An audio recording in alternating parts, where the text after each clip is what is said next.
The autumn sun filtered through the tinted windows of our beat-up sedan as we crossed the state line into Brookdale. The move was both calculated and necessary.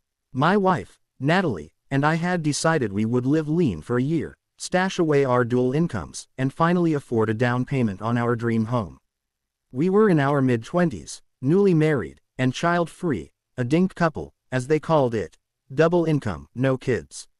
That label came with a sense of freedom, and with it, ambition.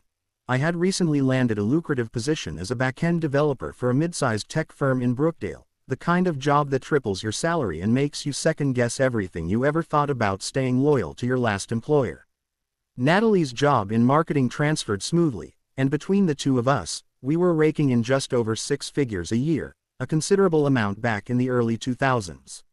Our goal was simple: spend next to nothing, rent cheap, and save fast. We found a modest 2-bedroom condo in a quiet neighborhood near the outskirts of the city. The rent was listed at $975 a month, cheap even by local standards, but it was all we needed. The landlord was a real estate agent named Gerald Mullins. He was a wiry man in his mid-50s with a face that looked like it had been frozen mid-frown for the last 10 years. He had the sort of personality that radiated, "I don't want to be here, and I certainly don't want to help you." When we met him to sign the lease, Gerald made a point to go over certain exclusions in the rental agreement with the enthusiasm of someone reading a legal disclaimer. "I'm not responsible for the garbage disposal if it breaks," he said flatly, staring directly at me like he was waiting for me to flinch. "It's not in the lease, so don't call me about it." We nodded politely, not expecting luxury for under $1,000 a month. We just needed a roof over our heads for a year. That's when he asked to run the credit check and review our income. I could see the shift in his expression the moment he read the numbers. My salary was $85,000, pretty impressive for a 25-year-old coder back then, and Natalie's income pushed our total over $120,000. Gerald's eyes lingered on the application a bit too long. "You guys make this much," he muttered, almost like he couldn't decide if he was impressed or offended. "That's a lot for folks your age." I explained our plan, how we were intentionally living beneath our means to save up for a house. "We'll probably only be here a year, maybe a couple of months more," I added. "If we go month to month after the lease, is that all right?" Gerald waved it off. "That's fine. I do that all the time." We didn't see much of Gerald during the year, except for the occasional letter or email about maintenance schedules or pest inspections. But the few times we did cross paths, he always brought up our salaries. He did it in a way that seemed casual, but always came off as bitter. "I just can't get over how much you people in tech make nowadays," he said one day while inspecting the fire alarms. "Back in my day, you had to grind for years to earn that kind of money." I gave the same vague, polite response I always did: "We've been lucky." As the year came to a close, we found the perfect home in a growing suburb across town. It wasn't ready yet. Construction would wrap up about 2 months after our lease ended, so we decided to ask Gerald if we could extend our stay, just as we'd discussed. He agreed over the phone, saying it would be no problem at all, and promised to send over the paperwork. What we received wasn't what we expected. The month-to-month extension came with a staggering $600 increase in rent, from $975 to $1,575. I called him immediately. "Gerald, this is over a 60% increase. That's more than our mortgage payment is going to be." "What happened to the price staying the same?" He sounded smug. "Rents have gone up. I'd be losing money if I kept it at the same rate." I tried to reason with him, but he shut me down fast. "You don't have to like it, Owen," he said, using my name like a sneer. "You just have to pay it." That single sentence planted the seed of revenge deep in my chest. There's a particular kind of anger that only comes when you know you're being taken advantage of and can't do a damn thing about it. That's what I felt when I hung up the phone with Gerald Mullins. His voice, smug and rehearsed, echoed in my head: "You just have to pay it." I stared at the revised lease agreement on our tiny kitchen table while Natalie paced behind me. She was just as furious, but more practical about the situation. "We can't crash with anyone," she said for the 5th time. "My sister's out of town, and your folks are 3 states away." "And storage?" I asked, even though I already knew the answer. We're looking at over $1,000 just to move our stuff, plus monthly fees. I sighed, defeated. Gerald had backed us into a corner, and he knew it. He had seen our income and used it as leverage. He wasn't raising the rent because of the market. He was doing it because he thought we could afford it and had no choice. And he was right. We bit the bullet. I wrote the first bloated check for $1,575 and tried not to grit my teeth as I mailed it. The second month followed, and then, finally, we moved out. I made sure every inch of that apartment was immaculate. I scrubbed, vacuumed, repainted where necessary, even paid for a professional carpet cleaning just to eliminate any possible excuse Gerald could invent to hold back our security deposit. It didn't matter. He deducted $400 from our deposit. For what? I asked when the check arrived short. I called him immediately, ready for a fight. Cleaning fees, wall scuffs, a few touch-ups here and there. Gerald, I left that place cleaner than when we moved in. He didn't even hesitate. Then take it up with the next tenant. Click. That was it. No discussion, no explanation, no decency. He had gouged us for an extra $1,200 in rent and now was pocketing another $400 on top of it. Natalie was livid, but she didn't say much. She just stood over the check and said, "He knows he can get away with it. That's why he keeps doing it." I thought that would be the end of it. We moved into our new house. We got busy with life. New routines, work projects, weekend gardening, dinner parties. And for a while, I tried to let it go. I told myself it was just money, just a few $100s here, a few hundred there. Nothing to lose sleep over. But Gerald had left a mark, and not just in my bank account. He made me feel powerless, like no matter how hard we worked, someone would always be waiting to exploit our success. And deep down, I knew that he would continue doing this to other people. Raising rents on young couples just because he could. Keeping security deposits by inventing problems. Lording over tenants like a petty tyrant with too much free time and not enough empathy. Then, one day, while flipping through the Sunday paper with my coffee, I saw something that made my eyebrows arch. "Hey," I said, nudging Natalie. "Look at this." It was an ad in the rental listings. Gerald's condo. The same one we had rented. He was offering it at just $150 more than the original price, not the outrageous $600 hike he demanded from us. A week later, it was still listed. Another week, same thing, except now it was only $75 more than the original rent. So much for the market rate, huh? Natalie muttered, shaking her head. He raised our rent to squeeze us, and now he can't even find someone to take the place. The satisfaction was mild, but fleeting. I wanted justice, not karma. Then, like the twist of fate in a movie script, a name resurfaced that I hadn't heard in years. At work one afternoon, I overheard one of my colleagues, Eli, a senior dev I respected, chatting at the front desk. "Hey, if a Gerald Mullins shows up asking for me, just tell him I'll be right out." I froze, mid-coffee sip. Gerald Mullins. My head swiveled toward Eli, and something tightened in my chest. "Eli," I said casually, approaching him. "Did you say Gerald Mullins?" He nodded. "Yeah, my real estate guy.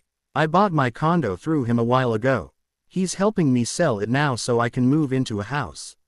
I felt something hot bloom behind my eyes. This was it. This was the moment. My brain kicked into high gear, running scenarios, calculating commission percentages, transaction amounts. Gerald was about to make tens of thousands of dollars, possibly over $40,000, off of Eli's transactions.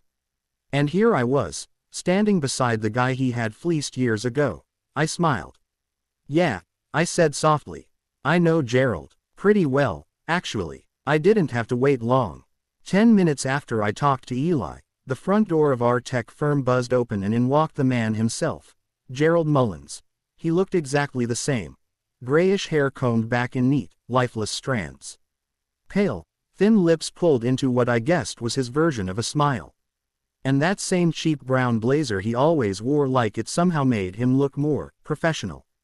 Time had barely touched him, but I felt something shift when our eyes met, like a small earthquake under an old building. He didn't recognize me at first. Gerald was holding a manila folder in one hand and waving the other toward Eli. They exchanged greetings like old pals.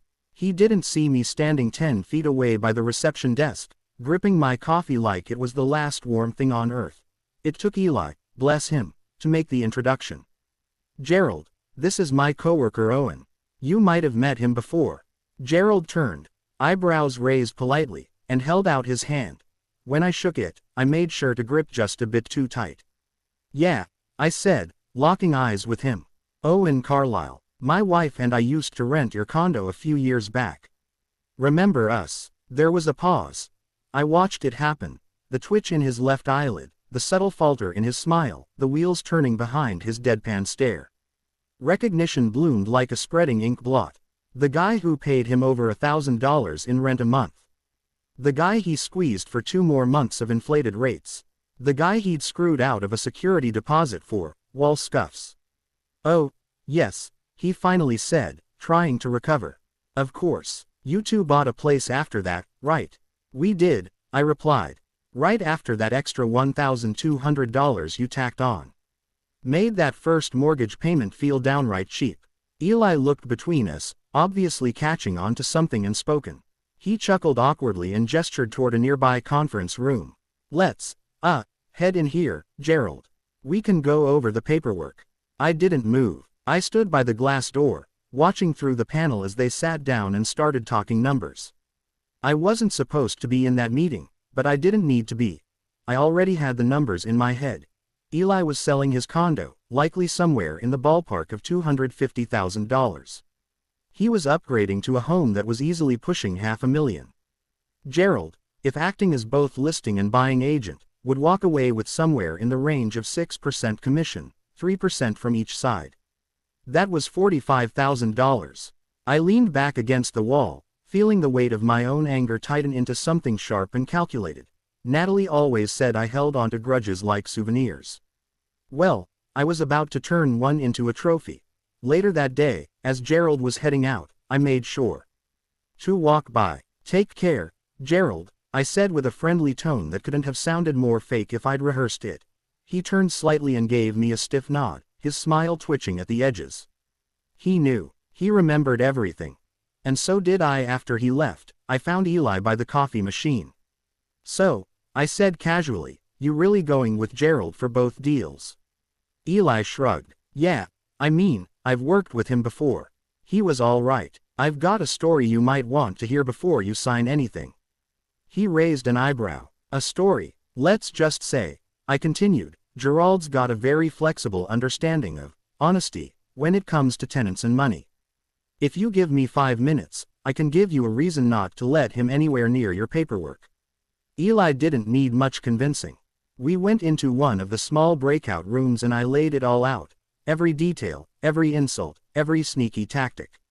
I told him about the sudden rent hike, the fake market rate excuse, the withheld deposit, and the final insult. You just have to pay it. By the end, Eli was leaning back in his chair, arms crossed, and visibly annoyed. Man, he muttered, that's such bullshit. He always acted kind of cold, but I thought it was just his personality. No, I said, that's his business model. Eli was quiet for a while, then he smiled. So what do you want me to say when I fire him? I returned the smile. Oh, I've got some lines in mind. Eli was the kind of guy who didn't do things halfway. When he commits to something, he commits. And after hearing my full story about Gerald Mullins, he was all in. We spent the rest of that afternoon plotting the perfect exit. It wasn't just about finding a new real estate agent, it was about how we'd let Gerald know he'd lost out on a $40,000 commission. We wanted it to sting. Not just in the wallet, but in the ego. Because that's where people like Gerald live, right in the smug space between their self-importance and their bank account. Eli laughed as I suggested phrases he could drop into the conversation. You don't have to like it, Gerald, you just have to accept it. That one had us both cackling. The next day, Eli made the call. I stood right behind him in our shared office, pretending to work while quietly listening in. He put Gerald on speakerphone, unapologetically, and started the conversation in his usual laid-back tone. Hey, Gerald, it's Eli. I wanted to talk to you about the listings. There was a pause on the other end. Then, that syrupy tone of professionalism that Gerald always used when he thought he was about to get paid. Sure thing, Eli. I've already started gathering comps for your condo. And we can set up some viewings for the houses we talked about. Yeah, about that, Eli cut in smoothly. I've decided to go with someone else. Silence. Then Gerald's voice, a little tighter now. Someone else. Oh, may I ask why? No offense, Eli said, but I think I'd rather get a few more quotes. Maybe find someone who's a little more tenant-friendly. Another beat of silence. Tenant-friendly, Gerald repeated, trying to keep his voice level. Yeah, Eli continued. See, I heard this story from a coworker of mine. Name's Owen Carlisle. Rented from you a few years ago. Now it wasn't just silence, it was dead air. I imagined Gerald sitting in his car or his office, gripping his phone, suddenly realizing just how small the world could be. Eli went in for the kill. Turns out you hiked his rent when you knew he couldn't move out. Screwed him out of a few hundred on the deposit, too. Funny thing. You told him, you don't have to like it. You just have to pay it. Ring any bells? Gerald didn't respond. Not right away. So Eli finished it with a final twist of the knife. Well, Gerald, you don't have to like this either. You just have to accept it. Goodbye. Click.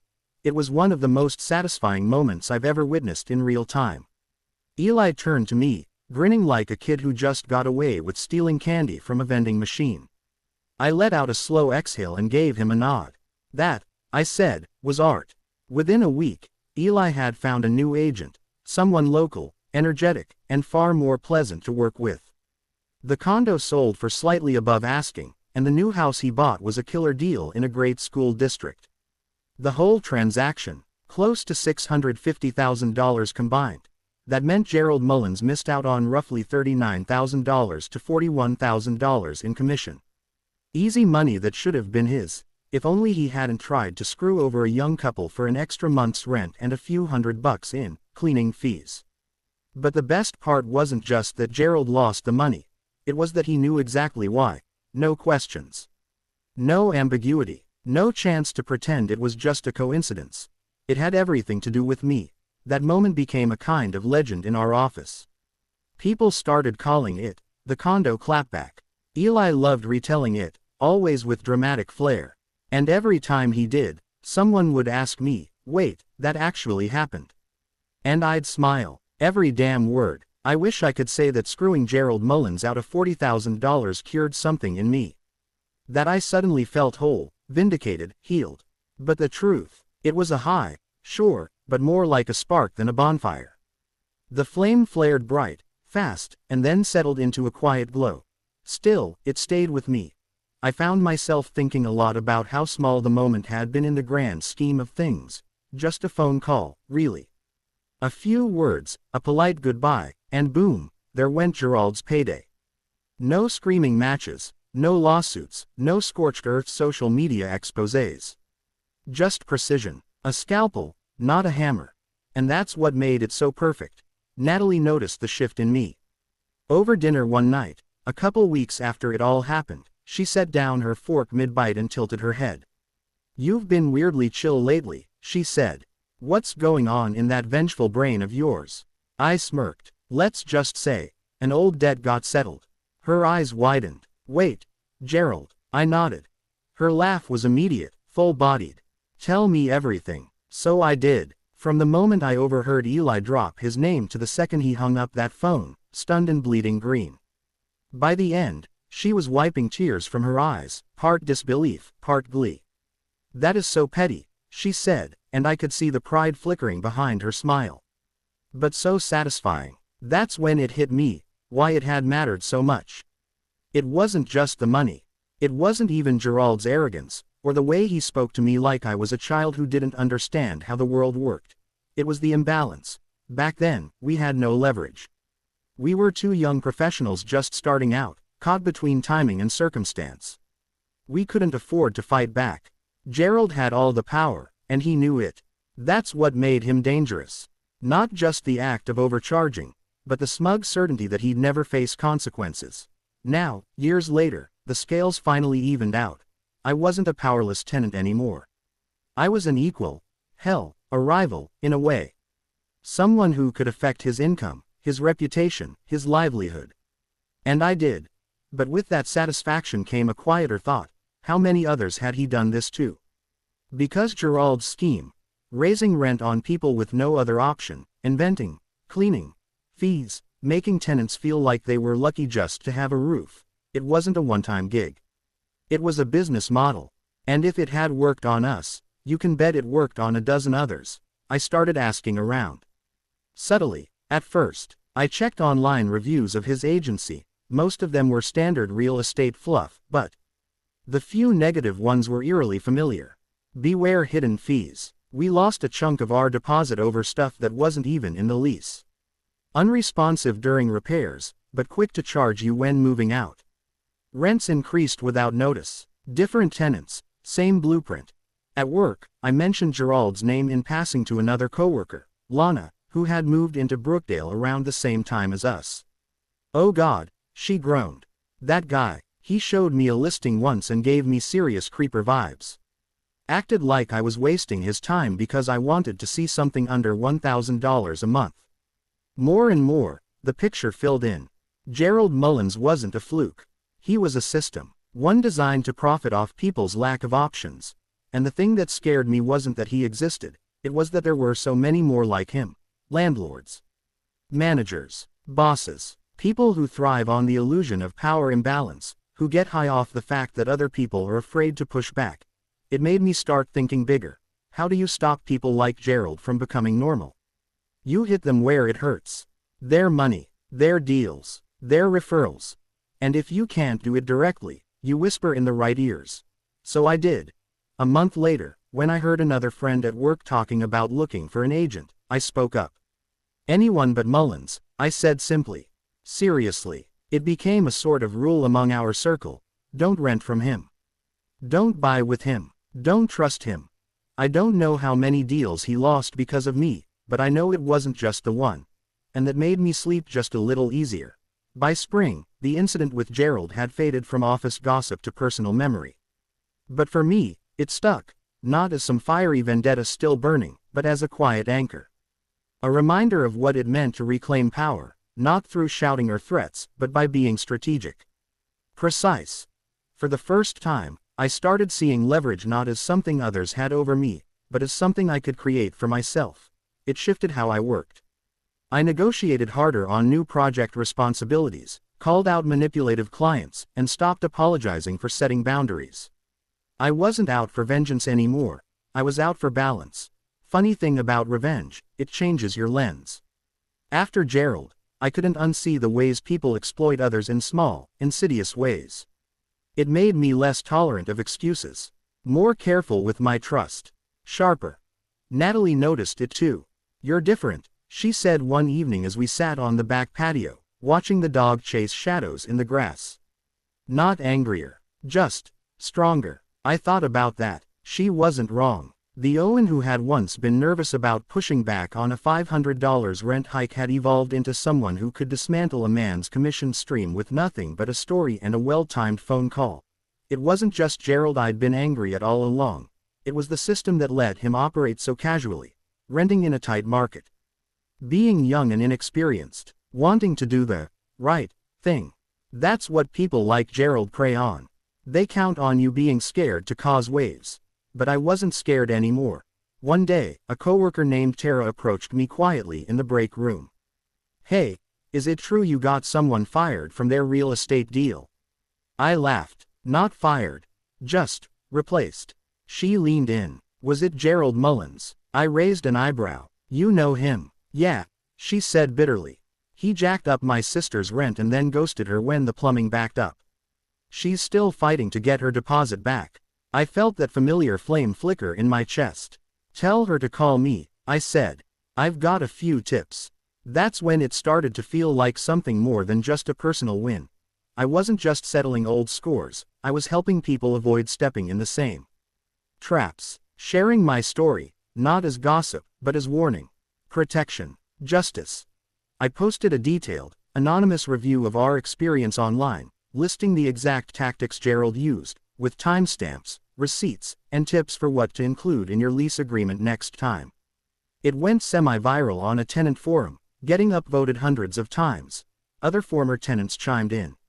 More stories, same behavior, same sleaze. And slowly, Gerald's name became a red flag. I'd see his listings sitting longer. Negative reviews creeping up the page. And it wasn't hard to imagine a potential buyer Googling him and having second thoughts.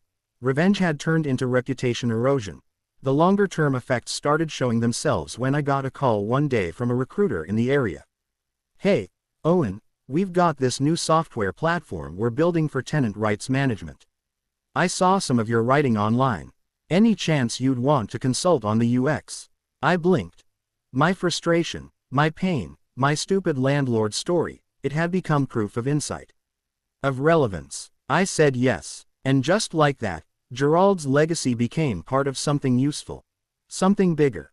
A few months later, at a casual tech mixer downtown, I ran into a guy who introduced himself as a local agent. "I've heard about you," he said, grinning. "You're the guy who torpedoed Gerald Mullins." I laughed. "That's one way to put it." He clinked his glass against mine. "Brookdale's been better off since." And you know what? I believed him. Years passed. Life moved on. Natalie and I had our first kid. A chubby, wide-eyed little boy with my stubborn streak in her spark. We remodeled the house. I got promoted. The Gerald saga became more of an origin story than an active wound. A lesson filed away, but never forgotten. Every now and then, I'd get a whiff of the past. Someone at work mentioning a crooked landlord, or a story in the news about a real estate scam, and I'd feel that old fire stir in my chest. Not anger anymore, just recognition, like I'd been there and made it through. But one crisp October afternoon, the past didn't just whisper. It walked right up and shook my hand. I was volunteering at a local tech fair, helping high schoolers and early grads explore entry-level careers in programming. After my panel, a man in his early 30s approached me. He looked vaguely familiar, sharply dressed, polite, with a look in his eyes like he'd been rehearsing what he was about to say. "Hey," he said, "you're Owen Carlisle, right?" I nodded. "That's me. I don't think you remember me, but my name's Jalen. You probably don't recognize me without the name tags from Brookdale Property Group. I used to intern there. Worked under Gerald Mullins." And just like that, the air thickened. "I remember," I said slowly. He smiled sheepishly. "Thought you might. Listen, I've been wanting to thank you for years." That caught me off guard. "Thank me?" "Yeah," he said. "I read your anonymous review back when I was still doing grunt work for him. I'd seen the way he handled tenants, but at the time, I didn't feel like I had the right to speak up. That review, though, it was like someone cracked open a dam." He glanced around to make sure no one was listening. Long story short, I left. Started working for an agent who actually respects people. And now I run my own team. We only take on clients who agree to transparent, fair practices. I smiled. It wasn't the revenge I'd aimed for, but it might have been the best result of all. "You built something better," I said. "That's more than I can say for Gerald."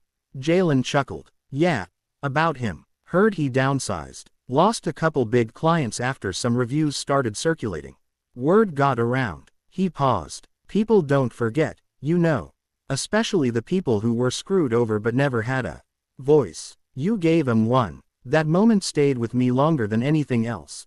Because it proved something I hadn't fully realized until then. Revenge isn't just about the person you bring down, it's about who you lift up in the process. I didn't just punish Gerald. I created a ripple. A quiet, steady wave that pushed better people forward and forced the worst ones to sink. And in doing that, I found peace. Not the kind that erases what happened. Not the kind that forgives injustice or excuses it. But the kind that comes from balance, knowing that the power someone once held over you has vanished. Knowing that you didn't just survive the system. You helped change it. Now, whenever someone asks me if I believe in karma, I just smile. No, I tell them. But I believe in leverage.